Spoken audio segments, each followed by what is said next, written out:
जय श्री कृष्ण दोस्तों। अगर आपका मन अशांत है तो वीडियो को अंत तक ज़रूर देखना और चैनल को अभी तक सब्सक्राइब नहीं किया है तो सब्सक्राइब कर लो। तो चलिए शुरू करते हैं। हम अपनी सोच और संसार की मान्यता के अनुसार अपने विचार बनाते हैं।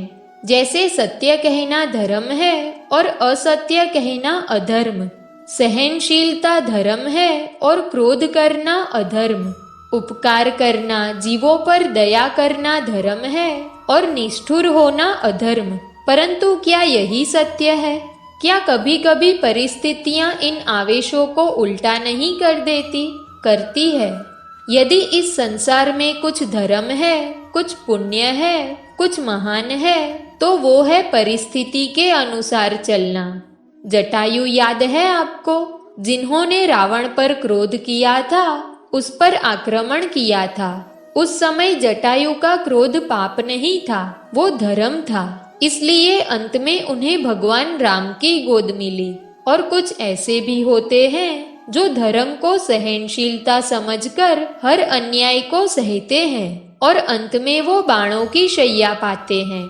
यदि कोई पशु या व्यक्ति अकारण आक्रमण करके किसी निर्दोष के प्राण लेने की चेष्टा करे तो खुद की रक्षा हेतु उसका वध कर देना पाप नहीं, समय की मांग है, क्योंकि आक्रमण भी आत्मरक्षण ही है। यदि किसी दुष्ट की सहायता करने से सामान्य मनुष्य को कष्ट पहुँचे, पीड़ा पहुँचे, तो उसे सहायता ना देना ही धर्म है। अकारण क्रोध अस्वीकार्य है, परंतु यदि क्रोध से कुछ शुभ हो तो क्रोध और दंड भी धर्म ही है। संसार का सबसे बड़ा पाप क्या है? संसार का सबसे बड़ा पाप है किसी निर्बल को सताना, और संसार का सबसे बड़ा दंड भी उस निर्बल के मुख से निकली हाय है। श्री कृष्ण कहते हैं, जगत में प्रत्येक व्यक्ति को किसी न किसी प्रकार की निर्बलता अवश्य होती है। जैसे कोई बहुत तेजी से दौड़ नहीं पाता, तो कोई अधिक भार नहीं उठा पाता, कोई असाध्य रोग से पीड़ित रहता है, तो कोई पढ़े हुए पाठों को स्मरण में नहीं रख पाता। ऐसे अनेकों उदाहरण और भी है। क्या आप किसी ऐसे व्यक्ति को जानते हैं जिसे सब कुछ प्राप्त हो? हम जीवन की उस एक निर्बलता को जीवन का केंद्र मानकर जीते हैं। इसकी वजह से हृदय में दुख और असंतोष रहते हैं।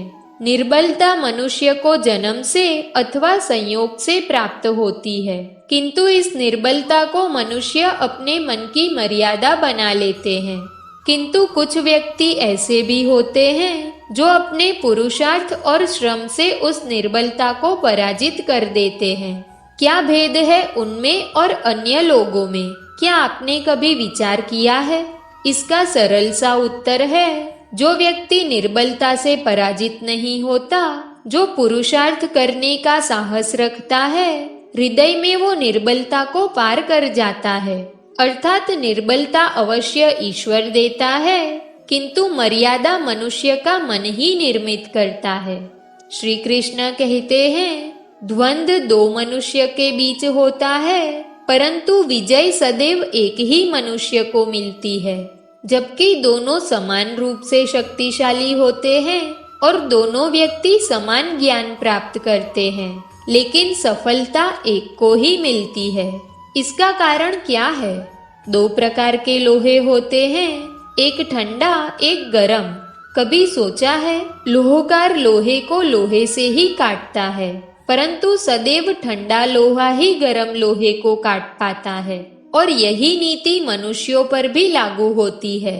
जब युद्ध होता है तो जिसके मन में ईर्ष्या होती है, जलन होती है, आक्रोश होता है, वो गरम लोहे के समान है।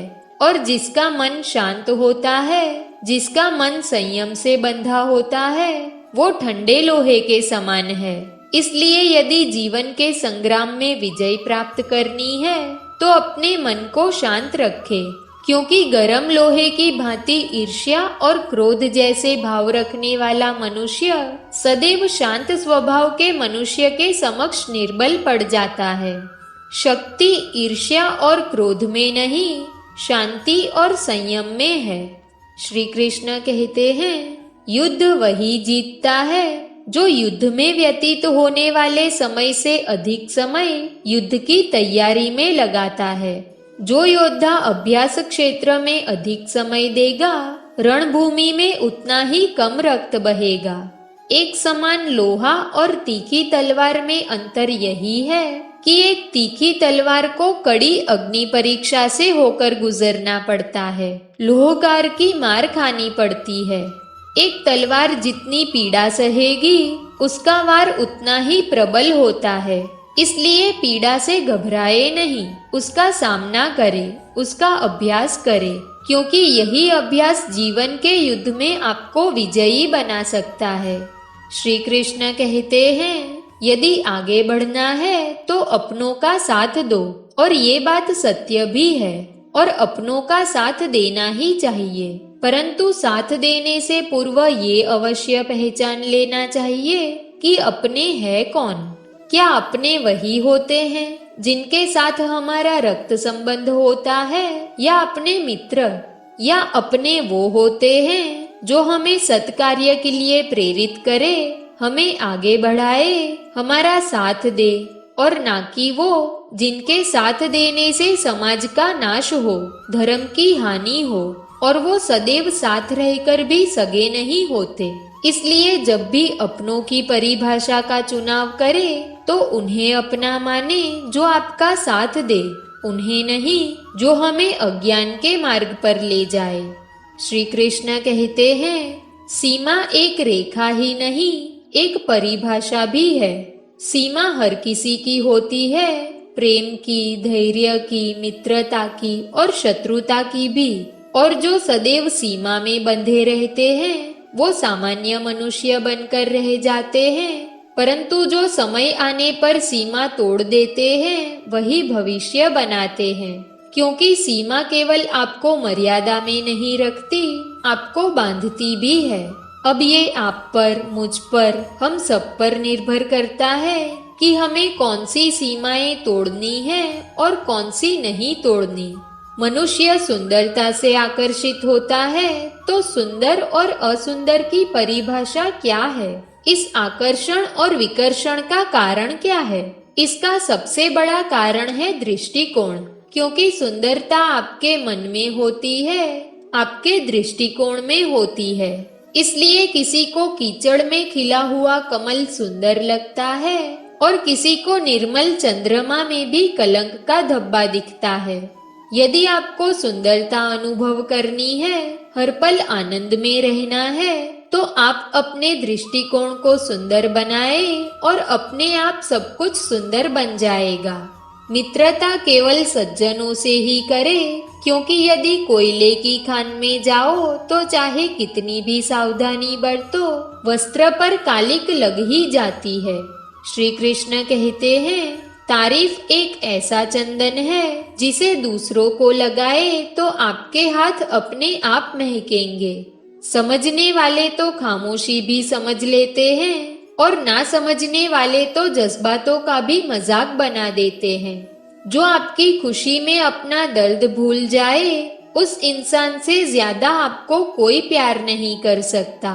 दोस्तों, इस वीडियो में बस इतना ही। अगर आपको वीडियो पसंद आई हो तो वीडियो को लाइक करें, चैनल पर नए हो तो चैनल को सब्सक्राइब करें और बेल आइकन को प्रेस करना ना भूलें। तो मिलते हैं एक ऐसी नई वीडियो के साथ, तब तक अपना ख्याल रखें।